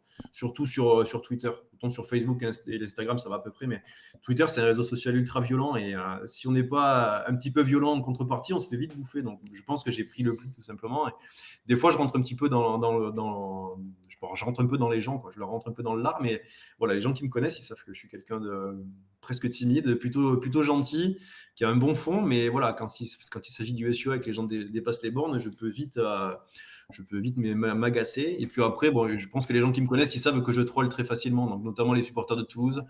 Ils savent que sur Twitter, voilà, je suis toujours la bête pour les emmerder, mais il y a quelques supporters de Toulouse qui ont compris un peu le personnage et qui maintenant ils en jouent, quoi. Ils viennent discuter avec moi, on en rigole. Mais voilà, parce que moi, le but du jeu, voilà, notamment sur Toulouse, où j'en ai marre parce que tout le monde en parle tout le temps de Toulouse, même quand ils sont pas bons, on en parle tout Je le suis temps. assez d'accord. C'est un peu comme le PSG en football. Donc je suis toujours en train de contrecarrer en mettant des messages pour les faire réagir, donc en les trollant en langage de réseaux sociaux. Donc je mets exprès des phrases qui vont faire réagir les supporters toulousains pour les agacer. Mais bon, il y a de plus en plus de supporters toulousains qui ont un peu compris le personnage et qui savent que je suis juste là pour, c'est pas méchant, quoi, que je suis juste là un peu pour provoquer, pour les agacer. Mais voilà, le but c'est qu'après au stade, on puisse se rejoindre voilà, faire la fête, boire une bière, regarder les matchs et puis voilà. Non, puis Mais les Toulousains ouais. sont assez susceptibles. J'ai fait une blague sur Ouais. le réseau samedi sur le match et j'ai reçu un message d'un supporter toulousain. Genre, c'est pas drôle, alors ils ont pas compris, mais justement, tu parles de voilà, ce sujet réseau qui est vraiment important. On vit dans les réseaux maintenant. Voilà, Twitch, c'est un réseau social un petit peu différent où on peut échanger, faire des émissions, jouer. Mais voilà, Twitter, c'est ultra important. Euh, les médias se servent beaucoup des réseaux. Qu'est-ce que tu as pensé, toi, du traitement médiatique du SUA voilà, pendant toute cette crise, pendant 2 ans, puis même en général voilà, comment tu ressens ça, toi, en tant que fan? Bah, pour le coup, autant j'ai beaucoup râlé sur les années où on se maintenait parce que je trouve que les médias, ils en parlaient pas assez. Franchement, on avait 4 millions de masse salariale alors que les concurrents, ils avaient 8 millions. On arrivait à se maintenir alors qu'on avait une équipe payée au lance-pierre avec des paris tous les ans dans les recrues et personne n'en parlait, quoi. Le Midi Olympique, à une époque, je les bannais beaucoup parce qu'ils mettaient tout le monde en une. Il y a eu un coup, il y avait Brive en une alors qu'ils ils étaient relayés. Un coup, c'était La Rochelle alors qu'on terminait devant eux au classement, ils étaient relayés. Puis nous, on n'était jamais en une, on n'était jamais mis en avant. Alors, je sais pas pourquoi. Peut-être on paye les années Ferras 40 ans après, hein. Donc, je les bannais beaucoup. À force de faire pression, je sais pas si ça vient de moi, mais ils ont réussi à nous faire 2-1. Mais autant j'ai pu râler à ce moment-là parce qu'effectivement, je trouvais on parlait beaucoup des clubs qui avaient beaucoup de moyens, qui avaient les stars et les petits clubs formateurs ou les petits clubs qui essaient d'exister comme Brive, comme Perpignan, etc. On en parle un peu moins. Autant là, franchement, bon, après avoir fait 2 années comme ça, niveau du traitement médiatique, bon, c'est plutôt mérité. À un moment donné, bon, on ne gagne pas un match, qu'est-ce que tu veux dire, quoi. Bon, voilà. Quand le Middle, ils ont fait leur une il y a 2-3 semaines avec Agen pour dire qu'on ne gagnait pas un match, bon, ouais, c'est la vie, c'est la vérité, hein. Donc, je vais pas me plaindre qu'on a un traitement médiatique pas très bon quand on a 34 défaites à la suite, que c'est Dallas toutes les semaines, que c'est une série télévisée où il y a des managers qui arrivent, ils partent, il y a des joueurs qui se battent, il se passe des choses en coulisses, je préfère même pas vous raconter, hein, des choses que je peux pas dire, mais il se passe des choses de folles au SU, hein, vraiment.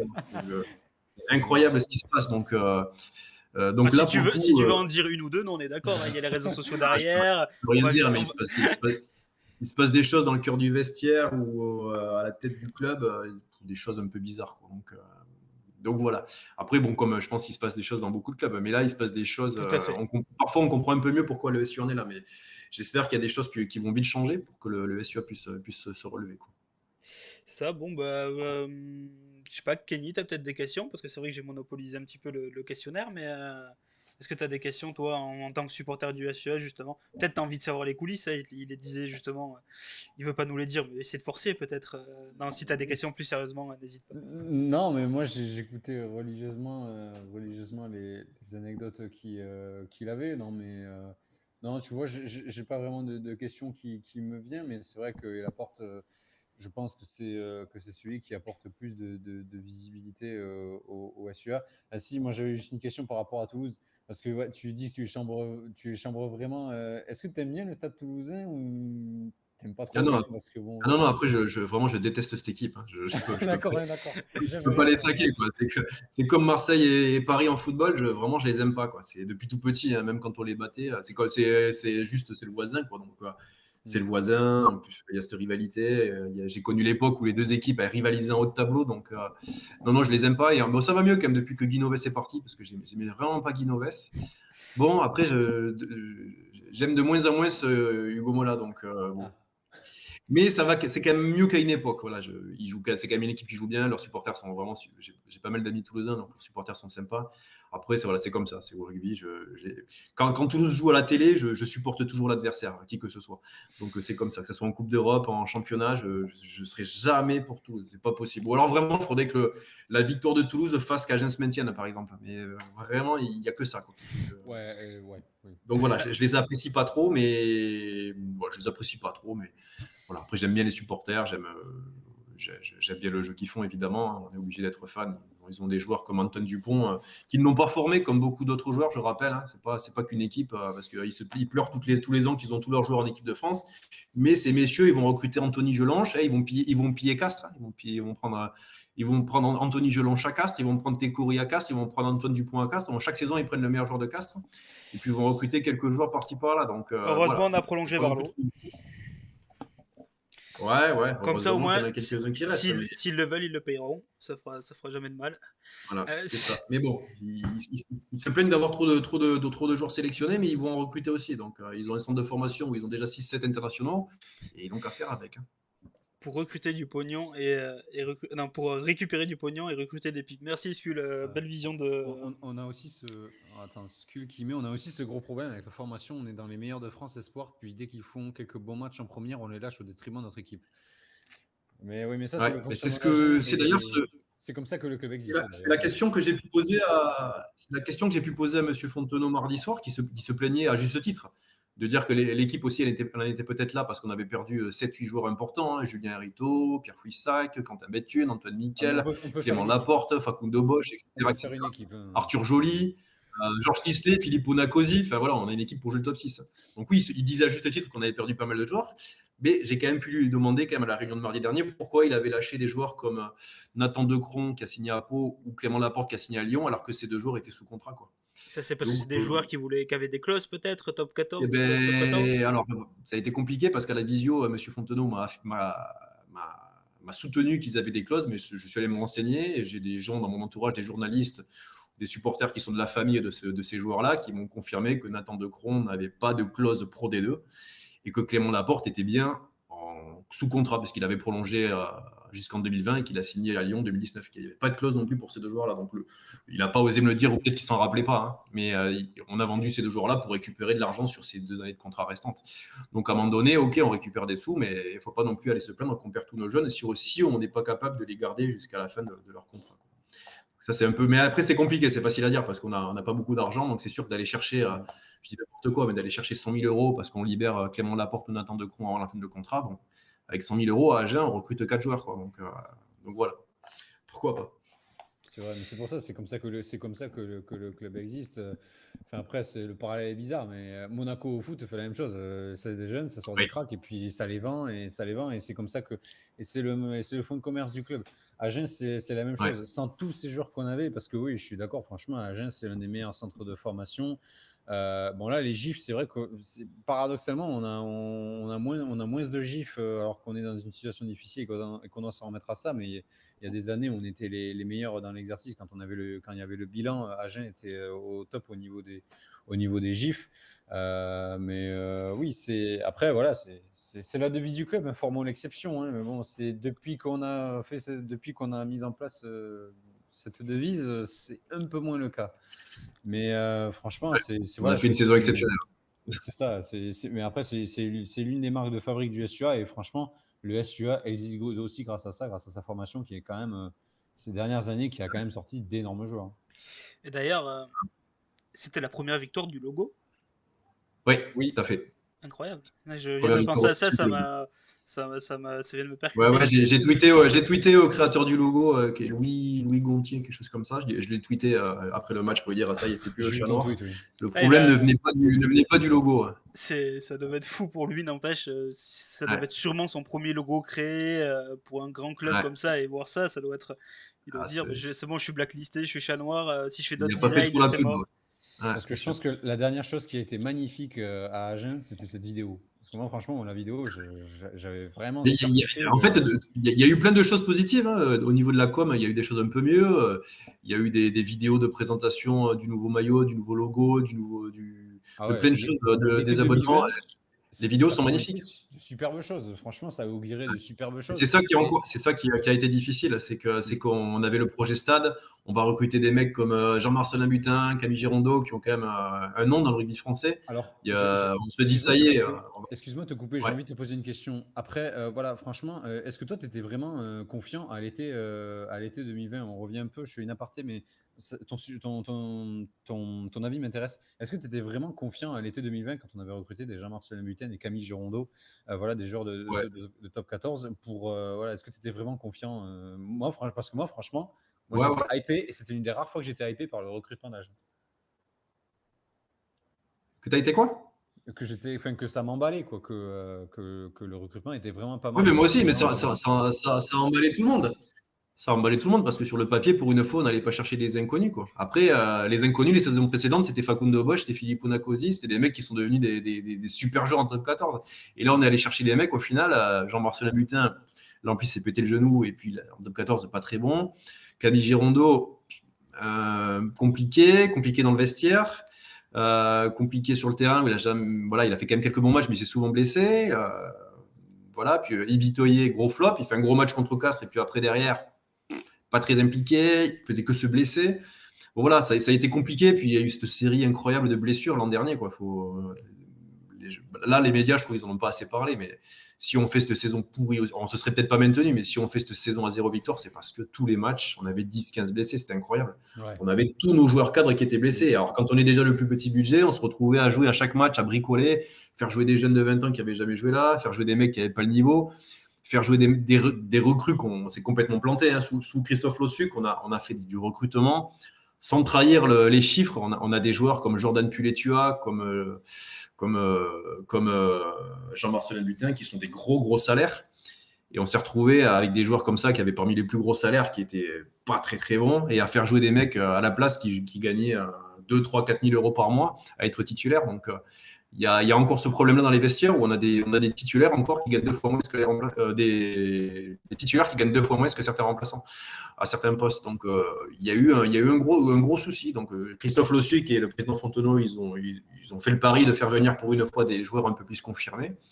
Le problème, c'est qu'on est allé chercher on n'est pas allé peut-être chercher les bons joueurs confirmés, puisque ça n'a pas été payant du tout. Et le résultat, c'est 0 victoire. Et il y a eu beaucoup de monde qui a reproché à Christophe Lossuc de couper un peu avec la formation. Moi, j'ai pas envie de trop de lui reprocher ça. Je trouve qu'à Agen, on a un petit creux générationnel, quoi. On a eu, c'est vrai, cette génération avec Béthune, Mickaël, Hérito, super génération à Clément Laporte. Super génération de joueurs. Au bout de 1 ou 2 ans, ils étaient prêts pour le top 14. Et là, on a des joueurs, et même des champions du monde du vin, comme Gauthier Maravat, comme Alex Burin, comme Loïc Coquet, qui jouent quasiment jamais, qui ont peut-être un petit peu de mal à confirmer même en Pro D2. Donc, j'espère que ces joueurs-là, on va vite leur faire confiance et qu'ils vont, que la formation à Agen va enfin nous apporter, comme elle nous a apporté sur les saisons précédentes, parce que là, pour le moment, à part Thomas Vincent qui joue en 10, mais qui a du mal aussi à confirmer, on n'a pas retrouvé de jeunes joueurs issus de la formation qui portent l'équipe, qui sont des vrais leaders.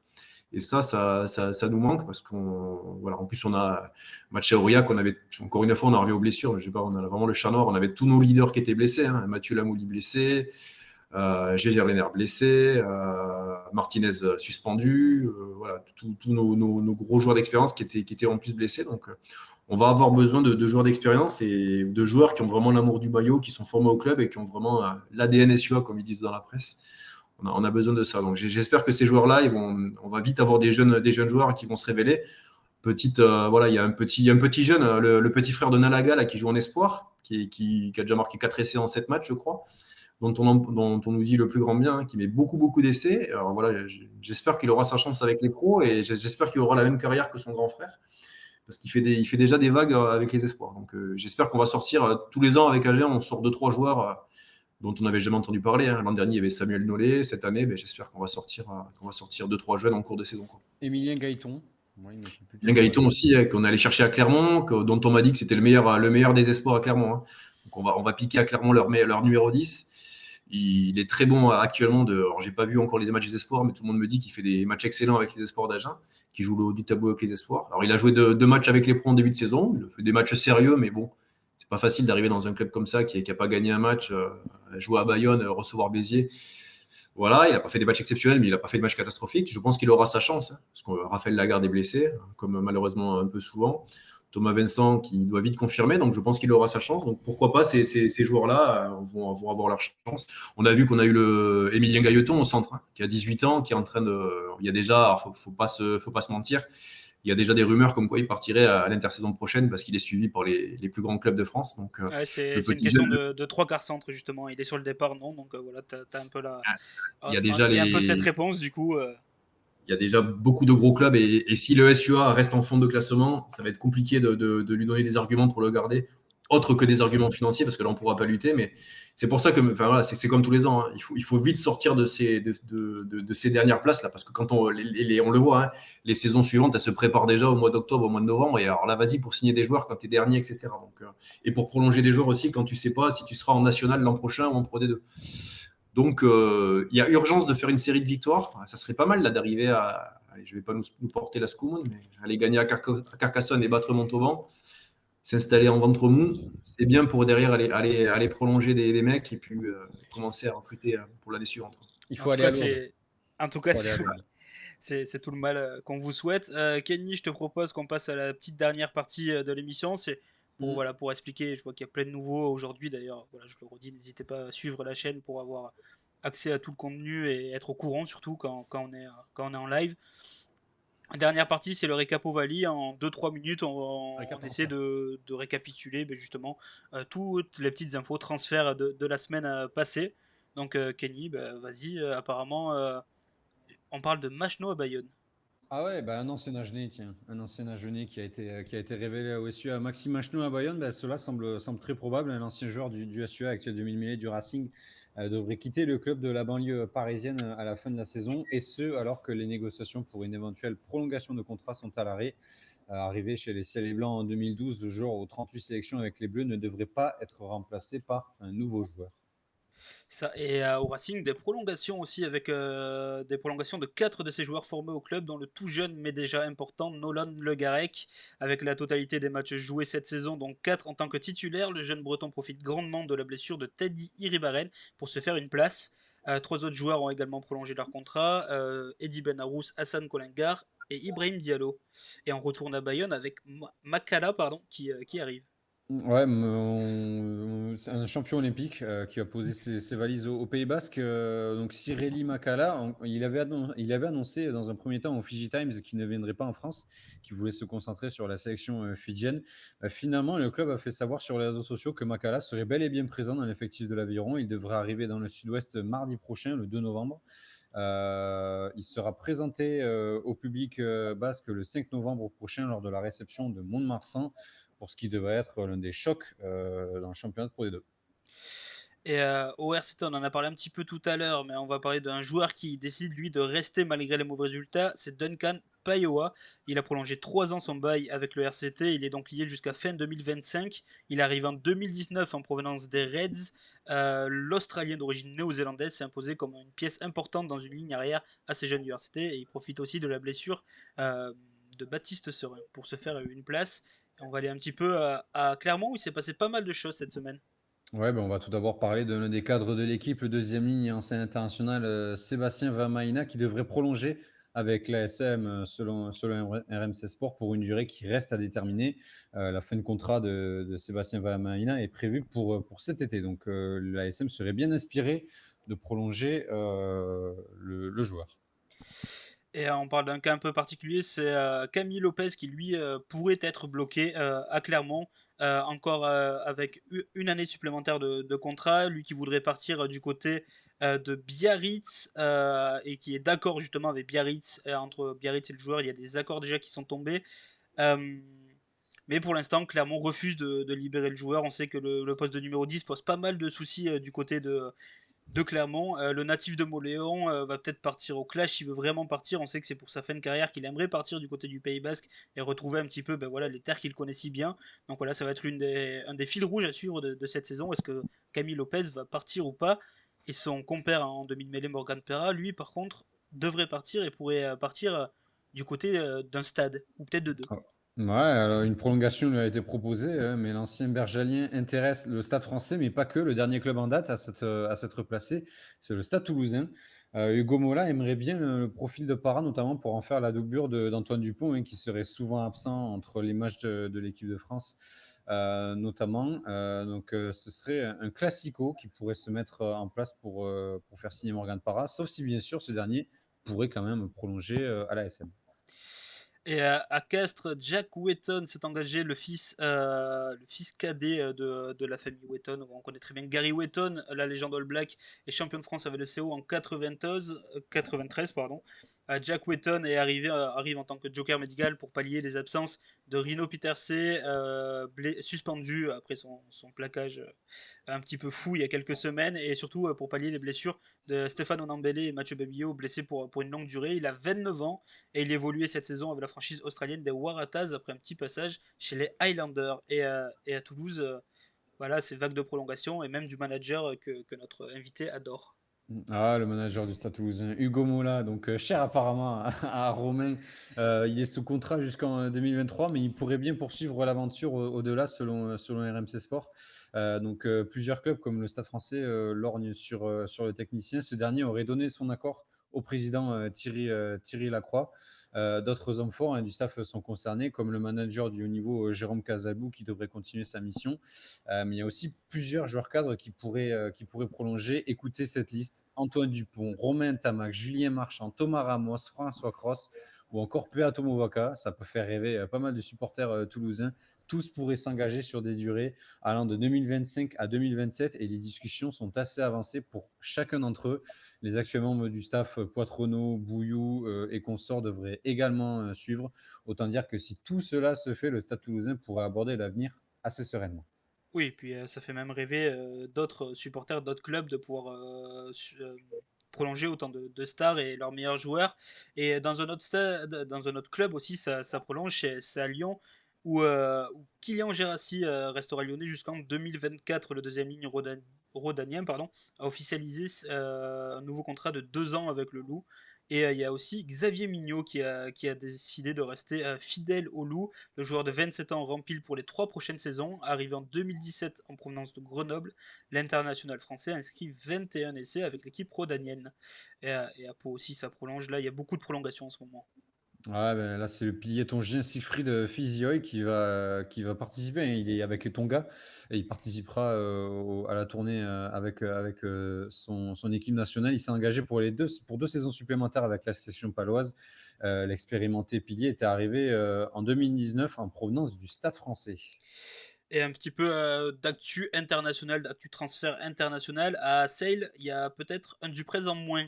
Parce qu'on sait très bien qu'à Sale, il y a Daniel, Jean-Luc, Jean-Pierre, Robert James qui jouent du côté de Sale. Mais toutefois, c'est Jean-Pierre qui pourrait JP, bien sûr, quitter cet effectif. Le deuxième ligne, passé par les Cheetahs ou encore les Lions, serait tout proche de rejoindre les Glasgow Warriors, selon Rugby Papers. Et enfin, Gatland revient aux Chiefs, mais dans un nouveau Ouais. rôle, il me semble, Kenny. Ouais, après avoir pris les rênes des Lions britanniques, Warren Gatland va faire son retour chez les Chiefs pour la première saison du Super Rugby Pacifique qui va débuter l'année prochaine, hein, début 2022. Mais son rôle va changer. L'ancien sélectionneur du Pays de Galles ne sera plus l'entraîneur, mais il sera directeur du rugby. Clayton McMillan restera entraîneur des Chiefs après avoir mené la franchise de Waikato en finale du Super Rugby à Ottawa. C'était en 2021. Voilà, c'était pour les petites infos à picorer en fin d'émission. On aime bien vous faire ça pour voilà, l'actualité des transferts. On sait que ça bouge beaucoup maintenant durant la saison de rugby. Donc c'est important de faire un petit point dans nos petites actus. Est-ce que tu as peut-être des transferts qui t'ont marqué, Romain, avant de te laisser et de clore cette émission? Non, moi je ne m'intéresse qu'aux sûr. Et à niveau actu transfert, c'est un peu calme, donc malheureusement, je n'ai rien à dire, rien à rajouter. C'est sûr, C'est c'est terrible. compliqué, alors que pourtant vous les attendez, on en a pas mal parlé. Mais en tout cas, merci beaucoup Romain, alias la buvette Armandie sur les réseaux. N'hésitez pas à aller le suivre si vous ne le suivez pas. Et voilà, merci beaucoup pour avoir accepté l'invitation. Tu es un peu le parrain de l'émission vu que tu es le premier invité. Ça nous a fait vraiment plaisir d'échanger. Je sais que Kenny, voilà, en tant que supporter SUS, ça a dû lui faire plaisir voilà, d'échanger avec un confrère supporter.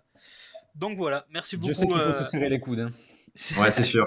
Avec plaisir. En tout cas, c'était avec plaisir de discuter avec vous. Et puis, c'était très sympa comme émission. Voilà, j'essaierai de suivre les prochaines. Je suivrai les thématiques. Mais je ne regarderai pas celle qui est consacrée au Stade Toulousain, ça c'est sûr. Il y en aura très peu, on peut te rassurer. Entre Non un mais voilà, supporter castré et un supporter à jeûner, ouais, C'est ça. moi. Mais voilà, merci beaucoup à tous en tout cas de nous avoir suivis. Merci, merci Kenny, merci Romain. On se retrouve très très vite et la semaine prochaine évidemment pour un nouveau récap Ovalie. Ciao tout le monde. Allez.